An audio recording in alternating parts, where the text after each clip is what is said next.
My name is Harini. I'm the founder of a personal care brand called Earth Rhythm.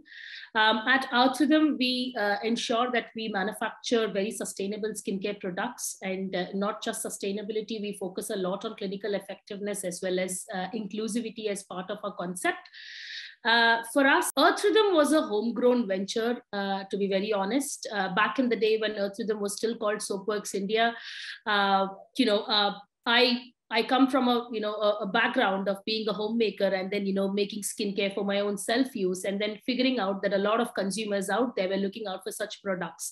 So for me, innovation was a part of the entire process of building Earth Rhythm, right? So which means right from finding the product market fit to fitting the product and figuring out what exactly the problem am I solving in the environment for consumers to come and buy the product from Earth Rhythm, right?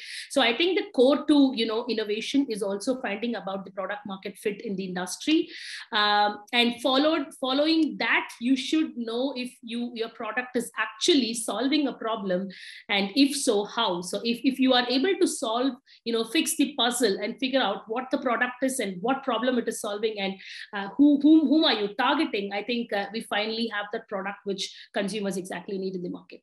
When it comes to educating consumers, I think today, thanks to the awareness of social media and a lot of other platforms that are coming up day by day, I think it's fairly become easier for digital brands like Earth Rhythm to penetrate into the market, simply because the entry barriers are pretty low at this point of time, and it's easy to exactly find that exact target audience on an online channel, right? So for example, look at the space of a Google ad or an Instagram ad, where we are able to narrow down into the kind of consumers that we want to work with. It could be a certain age group, certain sect of people, certain people with certain amount of interest in certain categories, and hence we figure out that exact target audience that we want to position the product to.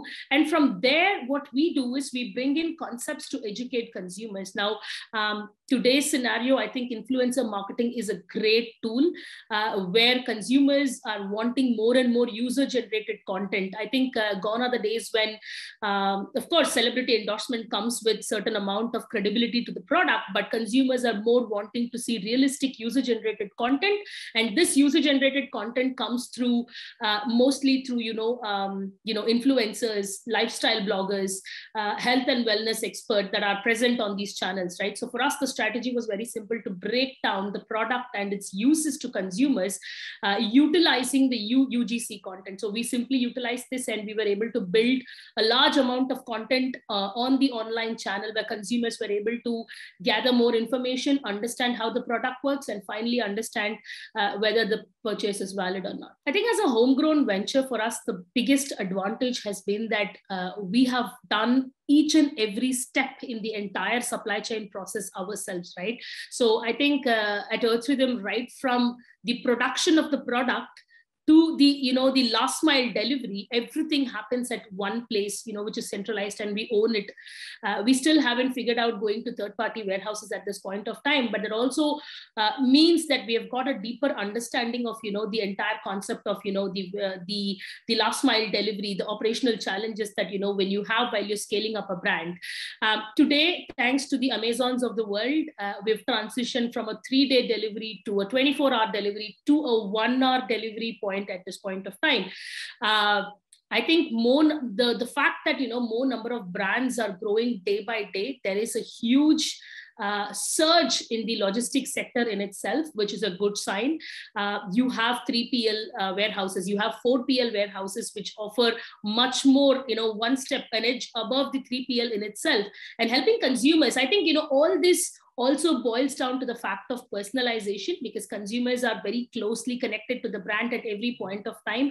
We're able to give them real-time updates on where the package is. Gone are the days when consumers place an order and they have no idea where the package is and whether it's going to reach them or not. Today, there is a real-time tracking mechanism, and technology plays a huge factor into all of this, right? So I think the fact that, you know, the brands are growing day by day, and the warehousing facilities have also cropped up. I think today we are moving to a situation where we have an outsourced warehouse in each and every city, and that only means easier for customers, right? Even if there is a pandemic or whatever that's happening in the environment out there, consumers still want their product to reach them within a day.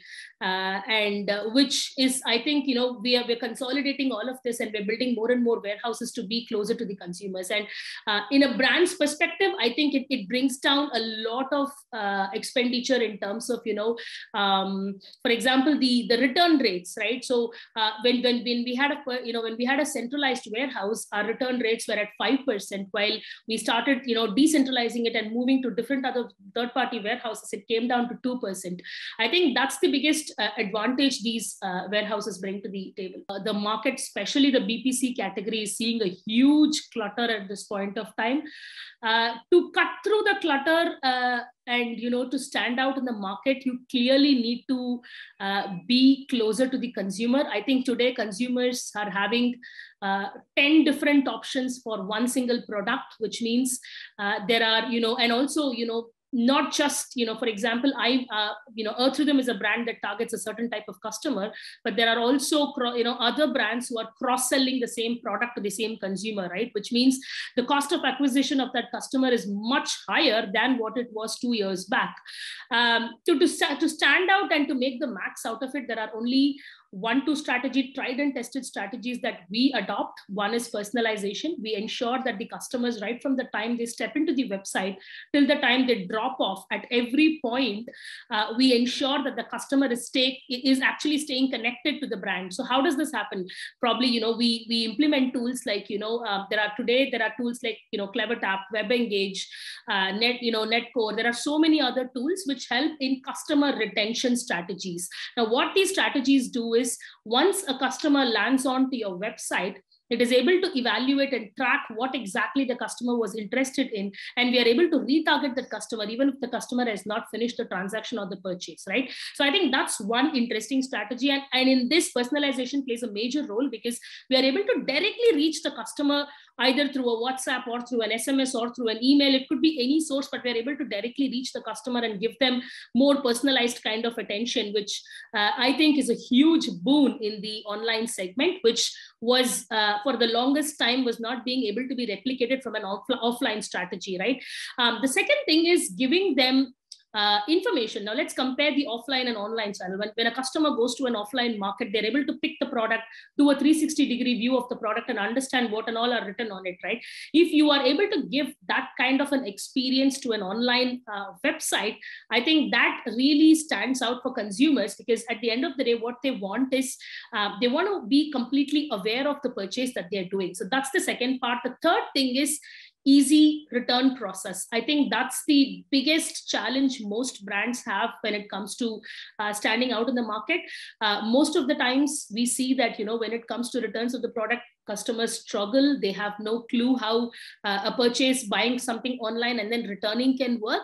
And if these 3 points are in check, if you are able to do personalization, if you are able to exactly give consumers the information that they require about the product and handle returns and complaints very efficiently, I think, you know, you clearly stand out in the market with a winner product.